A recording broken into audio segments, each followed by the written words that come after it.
A ver, pensemos en esto. ¿Cómo es posible que una guerra que duró menos de una semana acabe definiendo Oriente Medio durante más de medio siglo? Pues eso es exactamente lo que pasó en 1967. 6 días de combate que redibujaron por completo el mapa, sí, pero que sobre todo crearon una posguerra que, bueno, parece no terminar nunca. Para entender todo este lío, vamos a ir paso a paso. Primero veremos cómo esos 6 días se convirtieron en 50 años de conflicto. Luego nos meteremos de lleno en la gran controversia. ¿Quién lanzó el primer ataque? Analizaremos también las durísimas acusaciones que surgieron en el campo de batalla. Veremos qué papel jugaron las superpotencias en todo esto y para terminar intentaremos desgranar el legado de una posguerra que parece no tener fin. Venga, vamos a meternos de lleno. Lo primero que choca, la gran paradoja, es esta. Una victoria militar que fue rapidísima, casi un relámpago, pero que, en vez de traer la paz, lo que hizo fue abrir la caja de Pandora y generar décadas y décadas de problemas geopolíticos que siguen hoy sin resolverse. Fijaos en el contraste. Es que es brutal. Una guerra que se gana en apenas 6 días y una posguerra que lleva ya más de 50 años y que sigue en las noticias un día sí y otro también.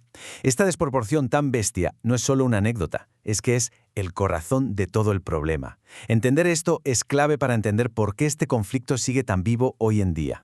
Y con esto llegamos a la pregunta del millón, la que lo empieza todo. ¿Quién disparó primero y por qué? ¿Fue, como dicen unos, un ataque preventivo totalmente justificado? ¿O fue, como dicen otros, una agresión a traición y sin motivo? Aquí las dos versiones son como la noche y el día. Por un lado tenemos la justificación de Israel. Defendieron su ataque sorpresa contra la aviación egipcia como un golpe preventivo, absolutamente necesario.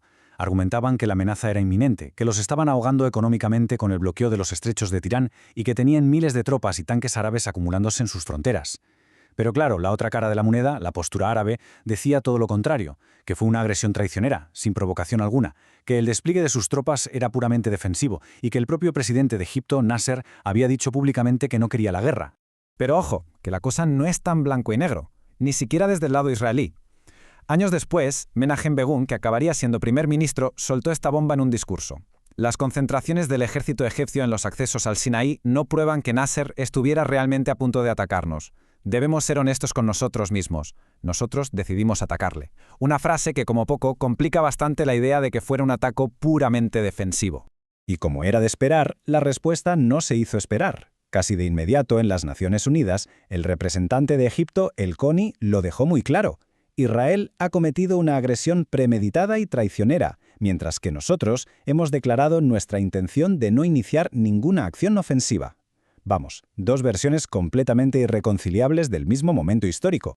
Bueno, dejamos por un momento la alta política y bajamos al barro, al cómo se luchó esta guerra. Porque una vez que las bombas empiezan a caer, la cosa se vuelve caótica. Y es ahí, en medio del combate, donde surgieron acusaciones gravísimas sobre el comportamiento de ambos bandos. Porque, al final, ¿qué pasa de verdad en medio del caos de una guerra en el desierto? La niebla de la guerra, la desesperación, la brutalidad... Todo eso deja un rastro de historias terribles, muchas de ellas imposibles de verificar al 100%. Y aquí hay que ser muy cuidadosos porque las denuncias fueron muy serias y afectaron a todos.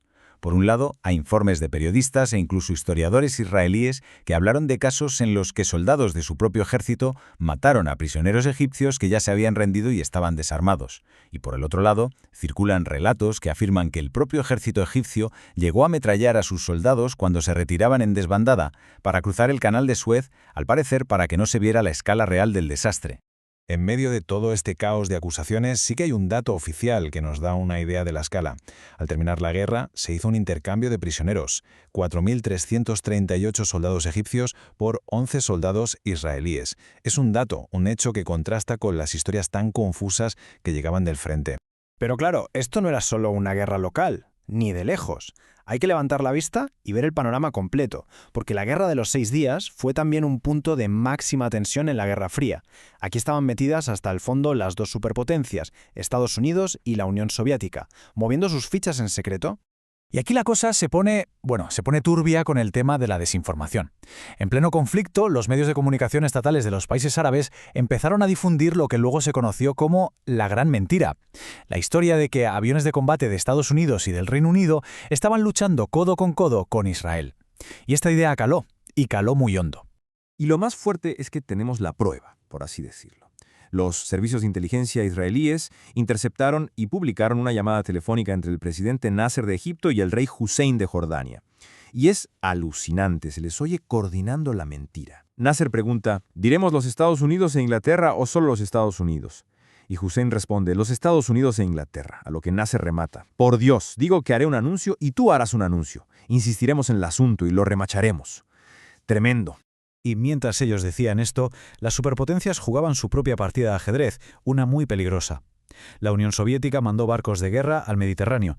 Estados Unidos, por su parte, autorizó en secreto el envío de armas a Israel y movió a su famosísima Sexta Flota hacia la zona. El ambiente estaba tan tenso que hubo una llamada por el teléfono rojo en la que la URSS amenazó directamente a Washington con la guerra.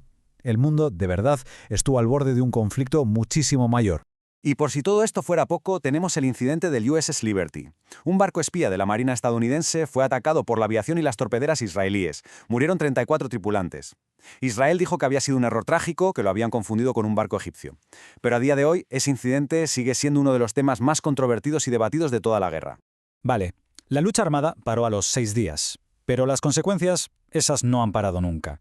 Son una realidad de la que no se puede escapar. Y para entender por qué esta posguerra parece eterna, hay que fijarse en 3 claves. La primera clave, y quizá la más humana, es la de los refugiados. La guerra del 67 provocó que cientos de miles de palestinos tuvieran que abandonar sus casas. Esta nueva oleada se sumó a la que ya se había producido en 1948 y convirtió el problema de los refugiados en una herida abierta, en un elemento central y sin resolver del conflicto hasta hoy.